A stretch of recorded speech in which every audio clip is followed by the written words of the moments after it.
आज हम लोग कर्ज के ऊपर अध्ययन करेंगे। இன்னைக்கு நம்ம கடனை குறித்து தியானிப்போம். बाइबल में कर्ज के 3 अर्थ हम बाइबल के आधार पर बता सकते हैं। வேதத்தினுடைய வெளிச்சத்துல நம்ம 3 காரியத்தை பார்ப்போம். கடனை मैं अर्थ भी नहीं बोलूंगा, लेकिन 3 बातों दर्शाते ये बताएंगे। 3 காரியத்தை காண்பிக்கிறது என்பதை நாம் பார்க்கலாம் வேதத்தின் வெளிச்சத்துல. सबसे पहले है परमेश्वर इसके द्वारा क्या हमें कहने के लिए चाहते, इसको हम देखेंगे। முதலாவது தேவன் இதன் மூலமாய் நம்ம இடத்துல என்ன சொல்ல விரும்புகிறார் என்பதை பார்ப்போம். नंबर 1 फर्स्ट हम பார்க்கிறோம் 6:12 मत्ती में इंग्लिश और तमिल लिखा है, हमारे कर्जदारों को जैसा हम कर्ज को मना क्षमा करते वैसा आप हमारे कर्ज को क्षमा करना है। கடனாளிகளுக்கு நாங்க மன்னிக்கிறது போல எங்களுக்கு நீங்க மன்னிங்க. वही चीज आपको लूका 11:4 में लिखा है। அதேதான் லூக்கா 11:4ல பார்க்கிறோம். कर्ज नहीं है अपराध। அது கடன் கடன் அல்ல, அது பாவம். हिंदी में दोनों जगह अपराध ही लिखा है, हिंदी में 2 இடத்துலயும் பாவம் தான். लेकिन मूल भाषा में और तमिल और इंग्लिश अनुवाद में वो कर्ज है। இங்கிலீஷ்லயும் தமிழ்லயும் போட்டிருக்குது, இதுல மன்னி பாவங்கள் போட்டிருக்குது, கடன் போட்டிருக்கிறது. सो मत्ती में कर्ज कहा हुआ है, மத்தேயுல கடன் போட்டிருக்கிறது. लूका में उसका अनुवाद है अपराध। லூக்கால போட்டிருக்குது அது பாவம்னு. सो कर्ज पाप को दर्शाता है, கடன் பாவத்தை வெளிப்படுத்துகிறது. मनुष्य के पाप को दर्शाता है, மனுஷனுடைய பாவத்தை அது வெளிப்படுத்துகிறது, जो परमेश्वर के विरोध में है। அது தேவனுக்கு விரோதமானது. इसलिए मनुष्य के पाप क्षमा किए जाने की आवश्यकता है மனுஷனுடைய பாவம் மன்னிக்கப்பட வேண்டியதா இருக்கிறது, और उसे रद्द करने की आवश्यकता है। அதை நிறுத்த வேண்டியதும் அவசியமாக இருக்கிறது. बाइबल में एक वचन है मत्ती सुसमाचार 18 अध्याय, மத்தேயு 18ல இப்படியாக ஒரு வசனத்தை நாம் பார்க்கிறோம். यीशु मसीह ने कहा, एक राजा का पास 2 देनदार थे। ஒரு ராஜா கிட்ட 2 என்னது बहुत देनदार थे, கடன்காரர்கள் நிறைய கடன்காரங்க இருந்தாங்க. அவன் கடனாளியா இருக்கிறான். कर्जदार को लाया गया राजा के सामने ஒரு கடனாளியை ராஜா முன்பாக கொண்டு வருகிறார்கள். और उन लोगों से लेखा लिया जाता था। அவன் கிட்ட கணக்கு கேட்கறாங்க. तो ऐसे में 2 जन के बारे में यहाँ जिक्र है। அங்க 2 கடனாளிகளை குறித்து நாம் பார்க்கிறோம். 24 वचन में मैं आपके लिए पढ़ता हूँ। 24 இருக்கிறது. जब वो लेखा लेने लगा तो एक जन उसके सामने लाया गया था जो 10,000 तोड़े का कर्जदार था। அவன் கணக்கு பார்க்க தொடங்கின போது 10,000 தாலந்து கடன் பட்டவன் ஒருவன் அவனுக்கு முன்பாக கொண்டு வந்தார்கள். और दूसरे देनदार के बारे में 28 में लिखा है, இன்னொரு கடன்காரனா 28ல பார்க்கிறோம். परंतु जब वो दास बाहर निकला तो उसके संगी दासों में से एक उसको मिला जो उसके 100 दिनार का कर्जदार था। அப்படி இருக்க அந்த ஊழியக்காரன் புறப்பட்டு போகையில் தன்னிடத்தில் 100 வெள்ளி பணம் கடன் பட்டிருந்தவனாகிய தன் உடன் வேலைக்காரரில் ஒருவனை கண்டு அவனை பிடித்து தொண்டையை தெரித்து, நீ பட்ட கடனை எனக்கு கொடுத்து தீர்க்க வேண்டும் என்றான். एक जन राजा के लिए 10,000 तोड़े कर्जदार, ஒருவன் 10,000 தாலந்து கடன் பட்டிருந்தான். दूसरे जन इस कर्जदार के लिए जो उसका संगी दास था वो आपको 100 दिनार का कर्जदार था। இன்னொருத்த தன் உடன் வேலைக்காரன் அவன் 100 दिनाருக்கு கடனாளியா இருக்கிறான். देखिए, एक 10,000 तोड़े का कर्जदार, ஒருவன் 10,000 தாலந்துக்கு கடனா இருக்கிறான். दूसरा 100 दिनार का कर्जदार। இன்னொருத்த 100 दिनाருக்கு கடனா இருக்கிறான். जो 10,000 तोड़े का कर्जदार था वो राजा के लिए कर्जदार था। 10,000 கொடுக்கவன் ராஜாக்கு கடன் பட்டிருந்தான். जो 100 दिनार का कर्जदार वो अपने सहकर्मी के लिए कर्जदार था। இந்த 100 दिनार கொடுக்க வேண்டிய தன் உடன் வேலைக்காரனுக்கு கடனாளியா இருக்கான். जो अपने राजा के लिए 10,000 तोड़े का कर्ज रखा था। அவனுடைய அந்த ஊழியன் 10,000 ராஜா கடனாளியா இருக்கிறான். इसमें 10,000 तोड़े वाला राजा के सामने आया। இந்த 10,000 வாங்கின ராஜா முன்னால வரான். आया नहीं, लाया गया அவனை கொண்டு வர பழகுறான். और लेखा लिया गया. அவன்கிட்ட கேக்குறாங்க, அவன்கிட்ட கணக்கு கேட்கப்படுது. அவனுடைய கணக்கு கேட்கப்படுகிறது. तो राजा बोलता कहता तुम दे दो. ராஜா சொல்ற நீ கணக்கு கொடு. ये कहता मेरे पास चुकाने का कुछ नहीं है, थोड़ा धीरे धरना. அவன் கடனை கூட கேட்கும் போது என்கிட்ட இப்ப பலன் இல்ல, கொஞ்சம் பொறுமையா இருங்க அப்படின்னு राजा ने देखिए इसका पास कोई कैपेसिटी नहीं है, இவன் கிட்ட பலனே இல்ல, कोई क्षमता नहीं है, அவன் கிட்ட கொடுக்க முடியாத நிலைமையில दे ही இருக்கிறான். नहीं सकता है. அவன் கொடுக்கவே முடியாது. तो इसको जेल खाने में डालने के लिए बोल दिया. இவனை கொண்டு போய் ஜெயில போடுங்கன்னு சொல்லி सर उसको बेचा जाने के लिए आज्ञा दिया. அவனை விற்கும்படியா ராஜா கட்டளை கொடுத்துறாரு. वो उसकी पत्नी भाई सब बेचा जाए. அவன் குடும்பத்தோட மனைவி பிள்ளைகளோடு விற்கப்படட்டும் சொல்றான். उससे जो आएगा पैसा उसे हमको दिया जाए. அதுல வர பணத்தை எனக்கு உடனே கொடுங்க ராஜா சொல்லிடுறாரு. यो उसका खर्च चुकाया जाए. எப்படியாவது அந்த கடன் தீர்க்கப்படட்டும், அடைக்கப்படட்டும். लेकिन ये व्यक्ति जो है खरीदार है, இப்ப இன்னொரு அந்த கடனாளியா இருக்கவன் वो अपनी जो क्षमता समझ नहीं रहा है. அவன் தன் பலனை அவன் அண்டர்ஸ்டாண்ட் பண்ண முடியல. हमसे हो ही नहीं सकता है. என்னால முடியவே முடியாது. चाहे मुझे पत्नी सहित बच्चों से बेचा भी जाए तो भी मैं नहीं चुका सका हूँ. என் மனைவியோட பிள்ளையோட என் குடும்பத்தோட என்னை வித்தாலும் அந்த காசுல ஒண்ணுமே நீங்க செய்ய முடியாது, கடன் அடைக்கப்பட முடியாது. समझ नहीं रहा है. இந்த காரியத்தை புரிய முடியல. लेकिन बोलता धीरे धरना हम करेंगे. இந்த கடனாளி சொல்ற ராஜா கிட்ட புரியாமையே நீங்க பொறுமையா இருங்க நான் அடைச்சிடுறேன்றான். लेकिन राजा ये बात को समझ रहा है, இவன் புரியாட்டாலும் ராஜா அதை புரியுறாரு. इसलिए उसके ऊपर तरस खाया. அவன் மேல மனது இருக்கிறாரு. बेचा जाए तो भी ये कर्ज नहीं चुका सकता है. வித்தாலும் இவன் கடன் அடைக்க முடியாதுன்றத புரியுறாரு. मैं तो राजा हूँ, நான் ராஜா, वो तो मेरा प्रजा है, அவன் என்னுடைய பிரஜா, वो मेरा नौकर भी है, அவன் என்னுடைய வேலைக்காரனாக मेरा இருக்கான், कर्मचारी है. என்னுடைய ஸ்டாஃபா இருக்கான். इसलिए मैं क्या करूंगा, मैं अपने कर्मचारी के लिए, अपने प्रजा के लिए दया तरस का என்னுடைய மக்களுக்கு எனக்கு வேலை செய்யறவனுக்கு நான் மன்னிக்கிறேன்.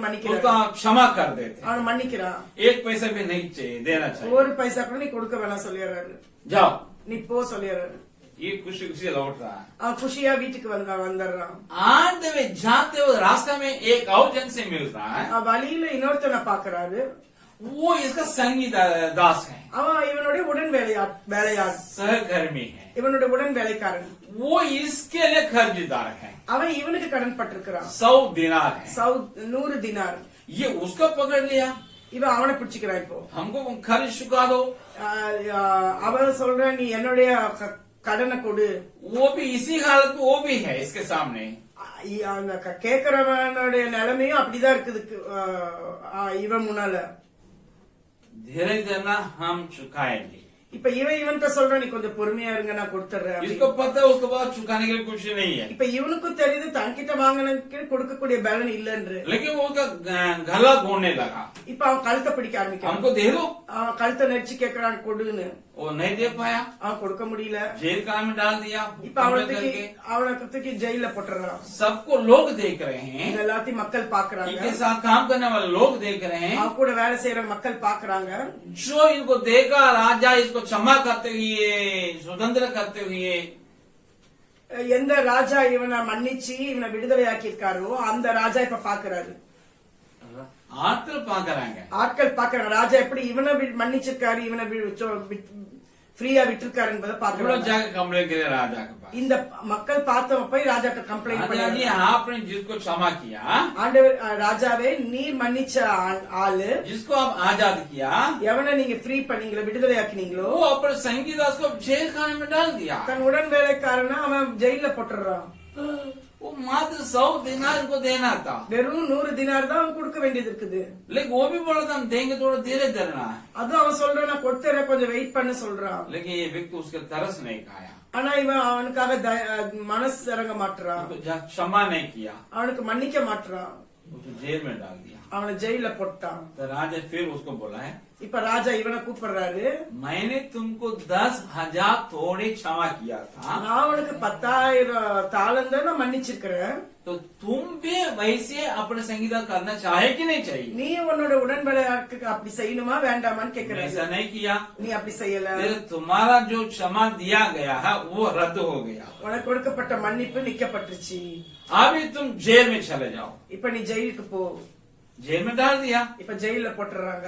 यहाँ एक चीज हमारे लिए परमेश्वर करता है। ஆண்டவர் இங்க ஒரு காரியத்தை நமக்கு சொல்லுகிறார். ये 10,000 थोड़े का क्या वैल्यू है? இந்த 10,000க்குரிய வேல்யூ என்ன? தாலந்துக்குரிய ये है यहूदी जगत में उन दिनों में யூதர்களுடைய உலகத்துல அந்த நாட்கள்ல एक मजदूर के 20 वर्ष का मजदूरी है। ஒரு 20 ஆண்டுகளுக்குரிய ஒரு சேலரி வருமோ? ஒரு கூலிக்காரனுடைய 20 ஆண்டு கால சம்பளம்। अगर आज के हिसाब से देखा जाए இன்னைக்குள்ள மதிப்புப்படி பார்க்கும்போது वो है 36 लाख रुपया है। 36 லட்சம்। मतलब அப்படி என்றால் बाइबल के दिनों में एक मजदूर का मजदूरी एक दिन का एक थोड़ा था। வேதத்தின்படி ஒரு நாளுக்கு ஒரு கூலிக்காரனுக்குரிய அந்த இது வந்து ஒரு தாலந்து। सॉरी एक दिनार था। एक दिनार वो है आज के हिसाब से 600 रुपया है। இன்னைக்கு கணக்குப்படி 600 ரூபாய் ஒரு நாளைக்கு ஒரு கூலிக்காரனுக்குரிய। हम लोग के अलग अलग जगह में अलग अलग वैल्यू है। கொஞ்சம் கொஞ்சம் ஒவ்வொரு இடத்துலயும் ஒவ்வொரு விதமான வேல்யூ இருக்கும்। मेरे घर में प्लम्बर को बुलाया, बाथरूम में टैप में कुछ खराबी था उसको सही करने के लिए। என்னோட வீட்டுல பிளம்பரை கூப்பிட்டு டேப்ல சரி பண்றதுக்கு வேலை இருந்துச்சு। वो 500 रुपया लिया था। அவன் 500 रुपीस வாங்கினான்। करके चला गया। அவன் போயிட்டான்। अच्छा नहीं किया। ஒழுங்கா செய்யல। 700 ரூபாய் வாங்கினாரு। तो वो फिर आपको लीकेज होने लगा। திருப்பி லீக் ஆக ஆரம்பிச்சது। फिर बुलाए, आपने 500 रुपया लिया था, आप तो करके दे दीजिएगा। நீங்க 500 ரூபாய் வாங்குனீங்க செஞ்சு கொடுத்துருங்கன்னு கேட்டோம்। वो बोल हमको चट है वो करके चला गया, आया ही नहीं। எனக்கு சட்டு இருக்குது அதனால நான் வர முடியாதுன்னு சொல்லி போயிட்டாரு। तो दूसरों को मैं बुलाया, இன்னொருத்தரை கூப்பிட்டேன்। वो अच्छा से काम कर लिया है। அவன் நல்ல வேலை செஞ்சாரு। वो 700 रुपया ले लिया। அவன் 700 ரூபாய் வாங்கிட்டாரு। मैंने कहा ये मजदूर 500 रुपया लिया है, अब 700 रुपया कैसे मांग रहे हैं? அந்த கூலிக்காரு 500 ரூபாய் வாங்கினார், நீ ஏன் 700 ரூபாய் வாங்குறன்னு கேட்டேன்। इसलिए मैं एक 80 लेके आता, उसका 500 हमको 800 देना चाहिए आपको। நான் ஒரு அசிஸ்டன்ட் கொண்டு வருவேன், அவனுக்கு 500 எனக்கு 800 கொடுக்கணும்। 1300 आपको लेंगे। நான் உங்களுக்கு 1300 मैंने अकेले किया, आपसे 700 रुपया मांग रहा हूँ। நான் தனியா செஞ்சு 700 ரூபாய் வாங்கியிருக்கேன்। ठीक है, हम दे दिए। சரின்னு நான் கொடுத்துட்டேன்। हमारे किसी कॉन्ट्रैक्टर को बुलाएंगे, யாராவது ஒரு கான்ட்ராக்டர் கூப்பிட்டோம்னா वो करेगा तो वो जो बोलेगा हमको देना पड़ेगा। எவ்வளவு கேக்குறாங்களோ அவ்வளவு கொடுக்கணும் நானு। उससे जाकर हम लोग भागें तो कर नहीं सकेंगे। அங்க நான் பார்கெயின் பண்ண முடியாது। इससे क्यों बार्गेन करेंगे? तो असहाय व्यक्ति है। உதவியற்றவன் இவன்ட்ட போய் என்னத்த நம்ம பேசுறது? एग्जाम्पल, हम सब्जी ले रहे हैं, 100 ரூபாய்க்கு சப்ஜி வாங்குறோம்। वो सब्जी है आप विलेज में जाके ले लीजिएगा, जो फिक्स रेट है उसको आप देना पड़ेगा।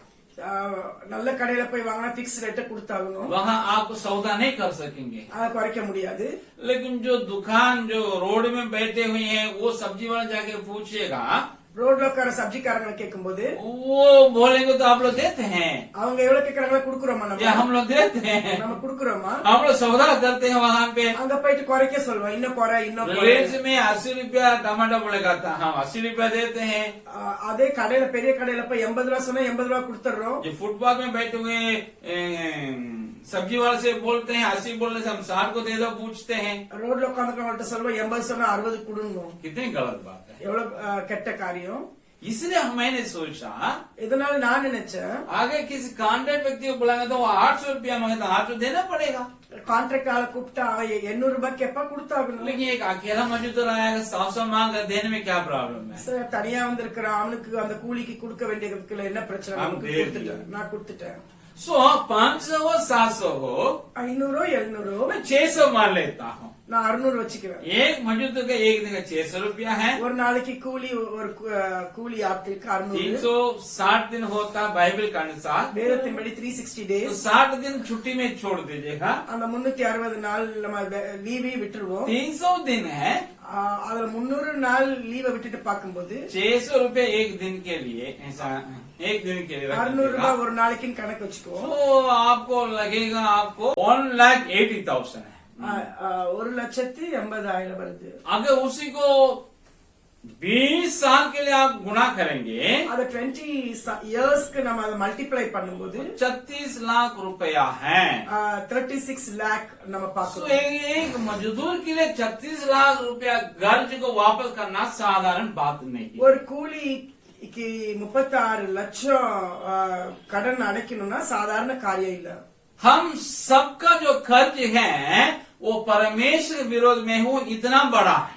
ஆண்டவருக்கு விரோதமாக அவ்வளோ பெருசா இருக்கு நம்ம ஒவ்வொருவருடைய பாவம். कोई भी धनवान का परम के सन्मुख धनवान नहीं है। எவ்வளவு பெரிய பணக்காரனா இருந்தாலும் ஆண்டுக்கு முன்பாக அவன் பெரியவன் அல்ல. सब कोई एक கூலி के समान है। எல்லாம் ஒரு கூலிய போலதான் இருக்கிறான். हर एक जन का इतना देने की आवश्यकता है। ஒவ்வொருவரும் இவ்வளவு கொடுக்க வேண்டியதுக்கு அவசியமா इतना இருக்கு. इतना नहीं एक एग्जाम्पल है। ஒரு எக்ஸாம்பிள் इतना बड़ा है हमारा पाप परमेश्वर के सन्मुख में है। தேவ சமூகத்துல ஒவ்வொருத்தருடைய பாவம் இவ்வளவு பெரிதாக இருக்கு. कोई हमारे विरोध में पाप करता है या गलत काम करता है, நமக்கு விரோதமாக யார் பாவம் செய்யறாங்க தப்பு செய்யறாங்களோ कोई दूसरा इंसान, மற்றவர்கள் उसका कितना बड़ा होता है அது எவ்வளவு பெருசா இருக்கும் बाइबल के अनुसार है। வேதத்தின்படியா ये 100 दिनार है। இது 100 दिनार आपको 20 सप्ताह की सैलरी है। 20 நாளுக்குரிய salary. धनवान दूसरा जो देनदार था वो राजा के लिए 10,000 थोड़े ராஜா கொடுக்க வேண்டியது 10,000. राजाओं को கொடுக்க வேண்டியது। ராஜா கொடுக்க வேண்டியது 10,000 தாலந்து. लेकिन संगीता अपने संगीता को देना मात्र 100 दिनार है। உடன் வேலையால் கொடுக்க வேண்டியது வெறும் 100 दिनार தான். राजा के लिए 20 साल की सैलरी है। 20 வருஷத்துக்குரிய salary ராஜா கொடுக்க வேண்டியது. लेकिन ये अपने संगीत दास के लिए सहकर्मिகள் देना 20 सप्ताह की सैलरी है। அவன உடன் வேலையாட்களுக்கு 20 வாரத்துக்குரிய salary மட்டும் தான். अगर इस 20,000 की सैलरी 36 लाख है तो 20 வருஷத்துக்குரியது 36 லட்சம் என்றால் 20 सप्ताह की सैलरी के मात्र 72,000 रुपया है। 20 வாரத்துக்குரிய அந்த salary வந்து 72,000. 36 लाख कहाँ है, 32,000 कहाँ है? 36 லட்சம் எங்க இருக்குது, 72,000 எங்க இருக்குது? परमे हमसे यही चाहता है। ஆண்டு நம்மட்ட இத ये விரும்புகிறார். कर्ज शब्द के द्वारा இந்த கடன் என்ற வார்த்தை ये நிமித்தமாக कहता है, இதை சொல்லுகிறார். ये हमकी शिक्षा देता है, இந்த நமக்கு டீச்சிங் கொடுக்குது. तुम मेरे इतना बड़ा कर्जदार जिसको तुम चुका नहीं सकता है, இவ்வளவு பெரிய கடனை கொடுக்க முடியாது. मैं उसको क्षमा करता हूँ, நான் அதை மன்னிக்கிறேன். मैं उसका रद्द करता हूँ। அதை நான் நிறுத்துகிறேன். उसको तुम समझ लो, நீ புரிஞ்சுக்கோ, मांगो। நீ கேளு. अगर तुम समझ गया நீ புரிஞ்சுக்கிட்டீனா तुम दूसरे के पाप को क्षमा कर सकता நீ है மற்றவருடைய பாவத்தை மன்னிக்க जो முடியும். तुम्हारे विरोध में किया हो। உனக்கு விரோதமாய் वो செய்தவர்களுடைய उतना बड़ा नहीं है, அது அவ்வளவு பெரியதல்ல. उससे तुम्हारी हानि नहीं அதனால होगी। உனக்கு ஒரு ஆம் கிடையாது. धनवान के लिए एक साधारण கூலி भगत राजा नहीं दिया था, वो धनवान के लिए कुछ हानि होगी ही नहीं है। அவர் பெரிய பணக்காரனுக்கு 72,000 கொடுக்காட்டு அதனால அவனுக்கு ஒரு நஷ்டமும் இல்ல. इसलिए अपने संगी दास को क्षमा करो। அதனால உன் உடன் வேலையாட்களுக்கு நீ மன்னின்னு சொல்ற. दूसरे इंसान को क्षमा करो। மற்ற மனிதர்களுக்கு நம்ம மன்னிக்கணும். भाई बहन हो सकता है, அது சகோதர சகோதரியா இருக்கலாம், रिश्तेदार हो सकता है, ரிலேஷனா இருக்கலாம், मित्र हो सकता है, ஃப்ரெண்டா இருக்கலாம், अड़ोसी पड़ोसी हो सकता है, நம்மளுடைய அக்க பக்கத்தினரா இருக்கலாம், यहाँ तक कि तुम आपके मेरे शत्रु भी हो सकता நம்மளோட है। சத்துருக்களா கூட இருக்கலாம். हम उनको क्षमा करें। நாம் அவர்களை மன்னிக்கணும்.